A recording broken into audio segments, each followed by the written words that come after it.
He just doesn't want to take the risk when it comes to the highest office land in America, the President of the United States. Any chance that that person could get that position and do harm to America that he loves so dearly. Armstrong Williams, Ben Carson's business manager and confidant, attempting to clarify comments made by the Republican presidential candidate yesterday. Dr. Carson taking a lot of criticism for saying he did not agree with the prospect of a Muslim president. Now, the Council on American Islamic Relations, or CAIR, is calling on Dr. Carson to withdraw from the campaign in light of his comments. For more, we welcome, via Skype from Phoenix, Dr. Zuhdi Jasser. Dr. Jasser is the founder and president of the American Islamic Forum for Democracy. He's also the author of A Battle for the Soul of Islam, an American Muslim patriot's fight to save his faith. For purposes of full disclosure, we should also point out that Dr. Jasser is my personal physician and a good longtime friend. Zuhdi, you heard Armstrong Williams right there. Your reaction to what he had to say about Dr. Carson.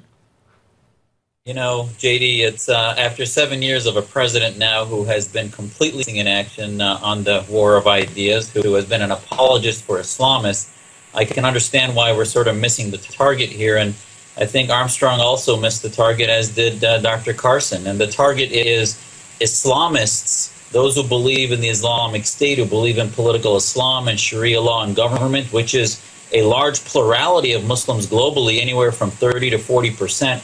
They could never be a president or members of Congress or have security clearances. But Muslims who reject Islamism, Muslims who are reformers that believe in modernity and the separation of mosque and state, certainly can. And I think if we miss that target and the doctor doesn't thread the needle, you know, he should go back and read Dr. Benjamin Rush and how he helped Thomas Paine write The Common Sense about why the worst of all tyrannies is religion. And just as the West went through that Reformation, separation of church and state, so too can Islam and Muslims. And I think if we're going to engage Muslims like myself to make comments that all Muslims could never be president, sort of surrenders in the war of ideas globally. Well, I know, Dr. Jasser, you are no fan of CAIR, yet that organization held a press conference earlier today slamming Dr. Carson's comments over the weekend. Let's listen, and then we'll get a reaction. Mr.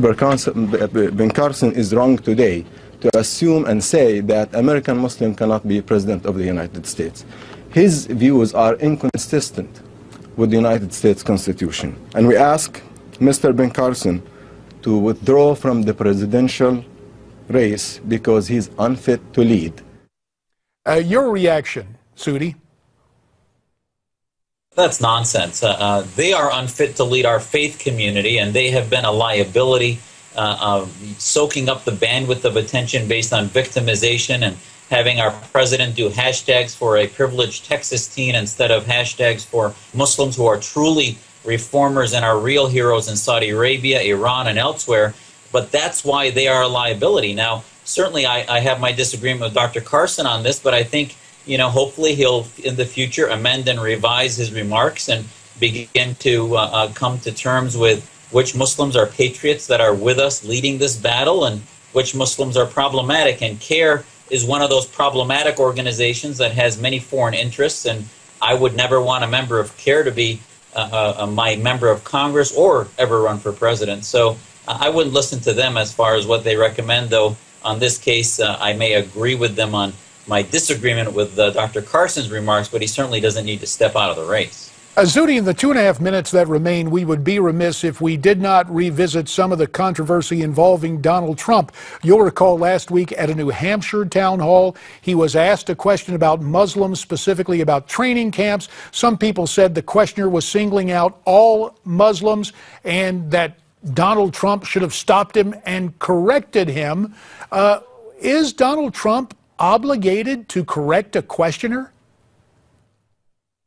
Well, I think when you're running for a president of the United States, all we have to judge these candidates on is the precision of their comments and how they stand up for the values that are American. And I was disappointed that he didn't take it as an opportunity, number one, as many he has missed, in identifying that political Islam is the problem and reform is the solution. identifying that we have a security risk. I mean, he could have acknowledged that, yes, our camps, Homeland Security should be empowered not to be apologist and hamstrung by sort of civil rights concerns that we should recognize, but yet make our country safe. And yet he just sort of avoided it and went on to the next thing and didn't take it as a teaching opportunity, because the presidential campaign is a teaching opportunity for the American public. And I was a bit disappointed that he didn't lay it out as far as what his strategy would be domestically and globally against political Islam. Dr. Zuhdi Jasser from Phoenix. Sir, you have our thanks. You heard what Zuhdi had to say on these topics. We'd like to hear from you. Here's where you can send us what you think. Go to newsmaxtv.com/comments. We're back with more right after this.